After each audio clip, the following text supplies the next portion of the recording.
Ah, diversity. The polite euphemism for non-white. I can hear the whistle in the distance. The train cannot be far behind.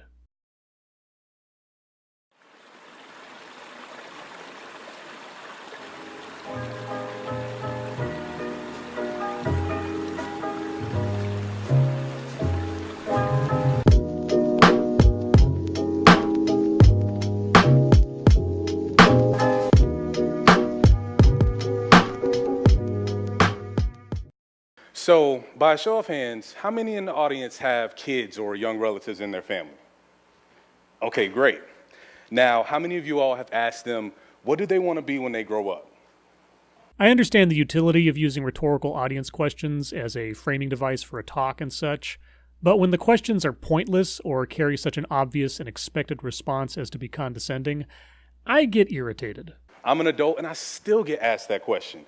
It's just worded a tad bit differently. Worded differently? How is it worded differently because you're an adult? Is the question then, when are you going to get a real job? And you know, some kids, they want to be doctors or firefighters. Some kids want to play sports or blast off into outer space. But when I was asked that question as a kid, I said with all of my big enthusiasm, Is that an offhand comment on your weight? Don't be down on yourself, man. I want to make video games, man.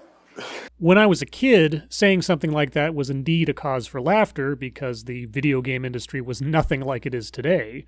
So good on you for being so forward-thinking.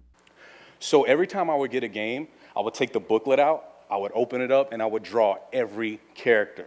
And I did this for every game, I kid you not. And so game after game and drawing after drawing, I knew I wanted to combine my love of playing video games and my love of drawing the characters. So I found that combination in animation, and coincidentally, Jacksonville University offered a computer animation program. So I started my journey in August 2007. Okay, so you've been pursuing this goal for just about 10 years now. Sounds good. My time at JU was pretty cool. I had some really cool professors, I made some really amazing friends, and everything was going how I wanted it to. But I started to doubt myself. I took a look at all of my professors and all of the artists at so many animation studios, and it hit me. There's not a lot of black artists in the industry. And there we go.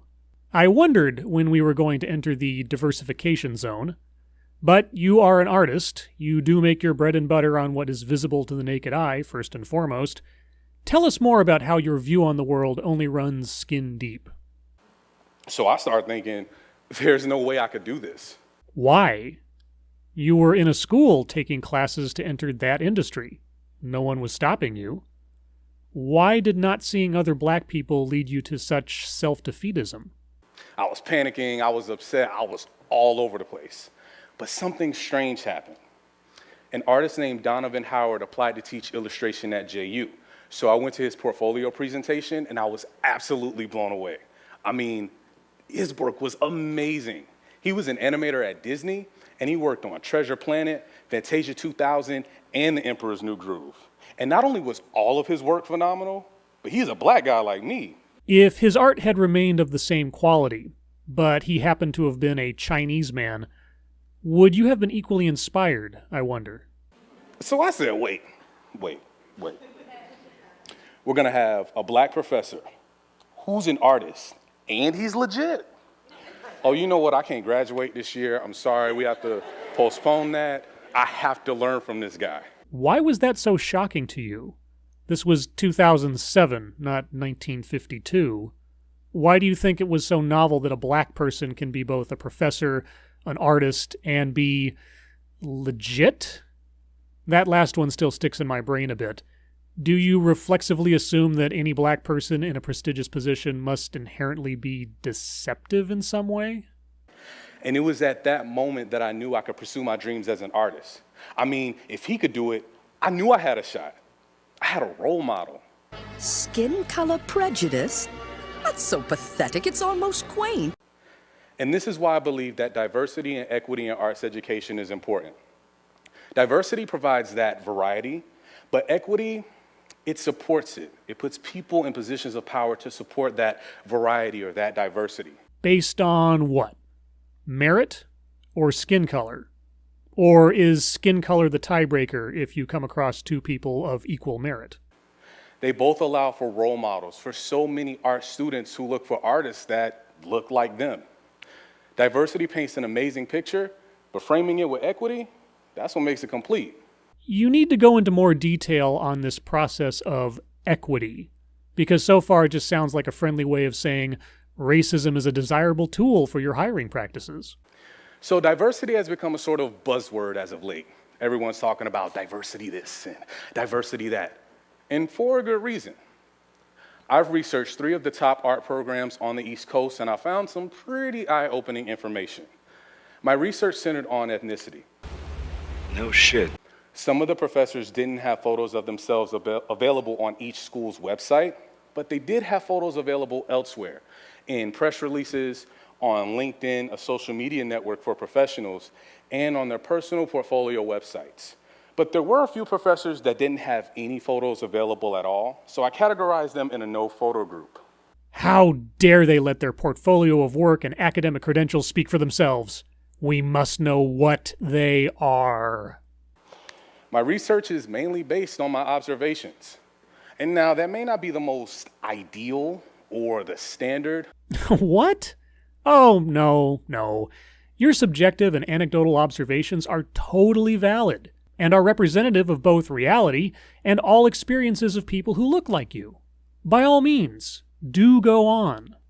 But as an art student and as a person of color, this is something that we pick up on when we're looking for jobs or looking for schools to attend. As an art student and a person of color. Again, I will concede the visual-centric nature of being an artist.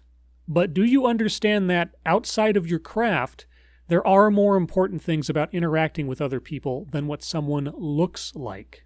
And just for clarification, the terms person of color or people of color, they're inclusive terms, and they include all non-white racial and ethnic groups. So that's just to give you all a heads up. Inclusive, except for white people. And never mind the importance of your role models needing to be specifically black. But let's go ahead and start here in Florida with Ringling College of Art and Design, located in Sarasota. Ringling has nationally recognized art programs and houses 160 faculty members, with 80% of them having photos available. But this is where it gets interesting. Of that group, 97% of their faculty appear to be white men and women, while the remaining 3% are men and women of color. Obviously a race crime. But let's move farther up the East Coast. But wait. That's all you're going to say about Ringling College of Art and Design? Their faculty is too white for you? Okay. To SCAD, the Savannah College of Art and Design, located in Savannah, Georgia. SCAD has approximately 340 faculty members, with 90% of them having photos available. And of that group, 87% of their faculty appear to be white men and women, while the remaining 13% are men and women of color. So the implication is that SCAD is a racist institution, just like Ringling.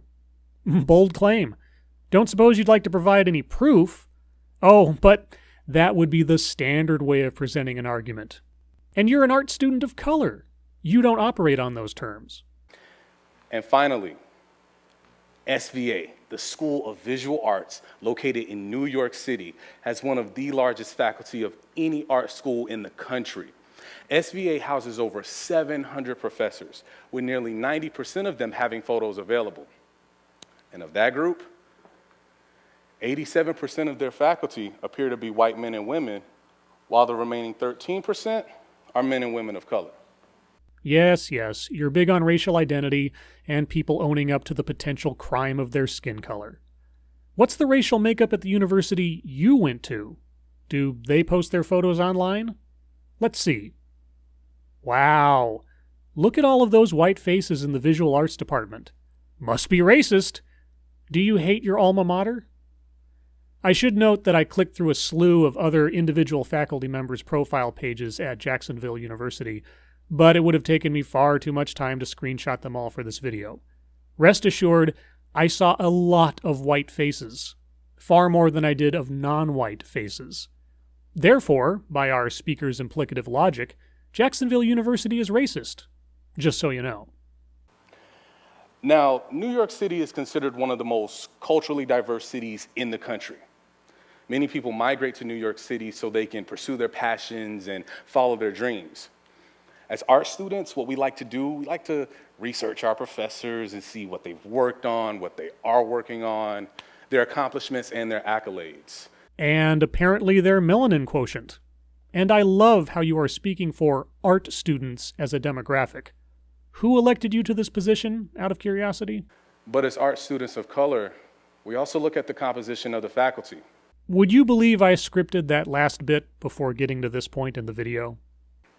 One look at the faculty of a major art school like SVA, for example, is enough to make us question not only our place at the institution, but in the art world. So not seeing enough people of the appropriate skin color would tend to turn you off to certain institutions, and even abandon your own artistic passions. If you saw a white person standing on a stage proclaiming his discomfort with a place of learning having too many black people in it than he was comfortable with, what would you call that person, I wonder? And this is why diversity is important. But along with diversity is the importance of equity. Equity essentially is fairness. Is this fairness based on merit or something else? But along with fairness, it's support and structural change for artists of color. Racial discrimination. Got it. And this is what I mean by support and structural change. Let's think of art as a garden, for example. Sowing the seeds of diversity is great, but when we support that with sunlight, with water, with equity, it allows the garden to bloom, to be robust, and to flourish. It's critical to see these types of changes not only in educational institutions, but artistic establishments, such as museums, theaters, and organizations that support the arts. More and more, this talk sounds like a personal plea for you to gain employment based largely on what you look like. But maybe I'm just being cynical. Equity happens at the top of the food chain. When there are changes made at the top, the effects trickle all the way down. And then this chain reaction that happens, that's diversity and equity working hand in hand. Trickle-down raceonomics? I wonder if that theory has been put into practice anywhere else. But Mark, why do we need diversity and equity? Why are they important? They're important because we don't receive the entirety of what art has to offer. I mean, think about it. You can't see a full color wheel looking at only one hue, so we can't experience the fullness of art looking at it through only one perspective.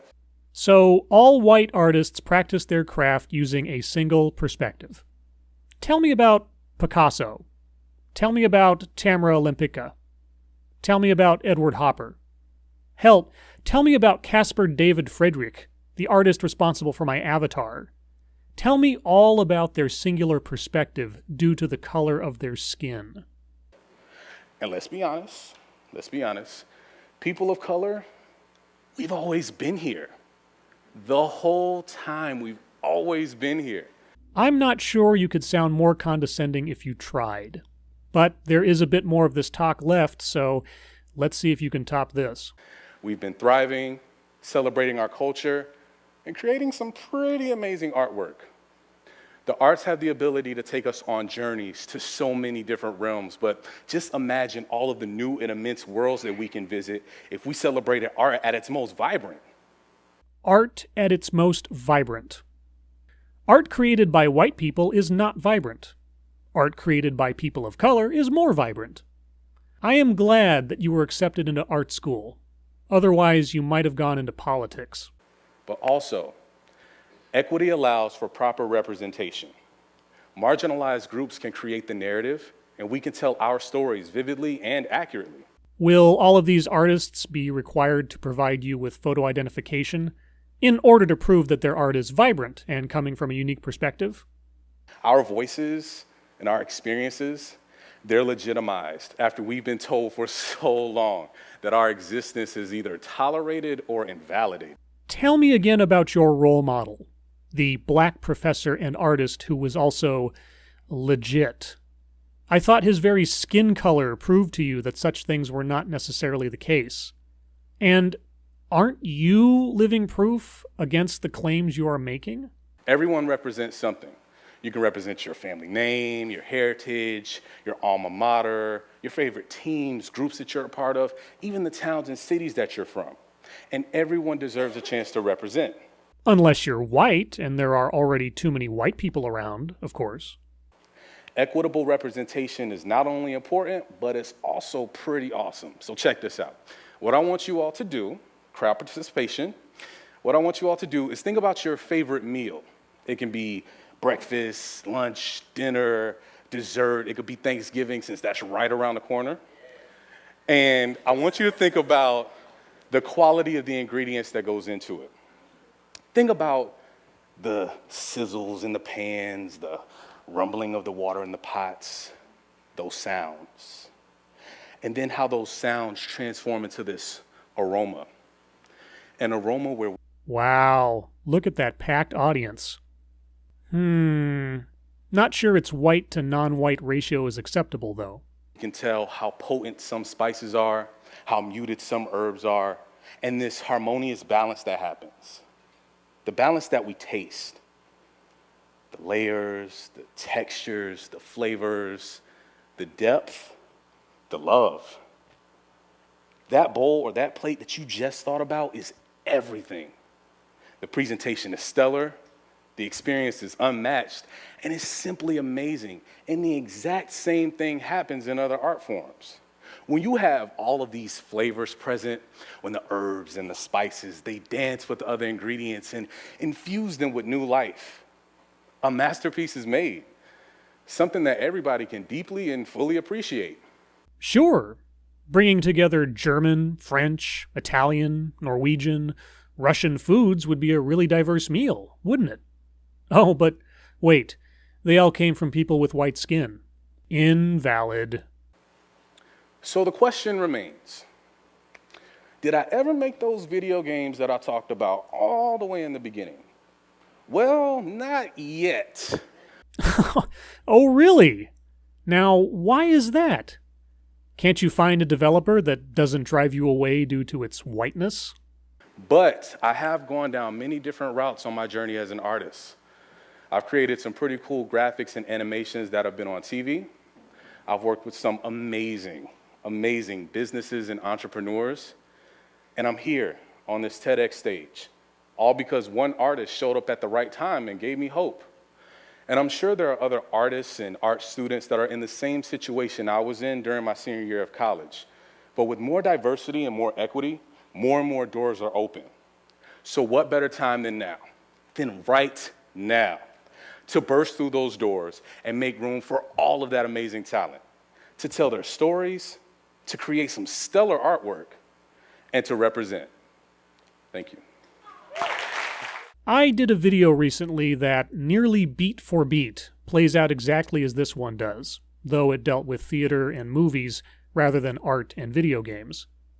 Call me jaded, but I'm not sure professing a racial preference for your industry on a stage looks good on your resume, regardless of what your skin color is. As always, thank you for watching.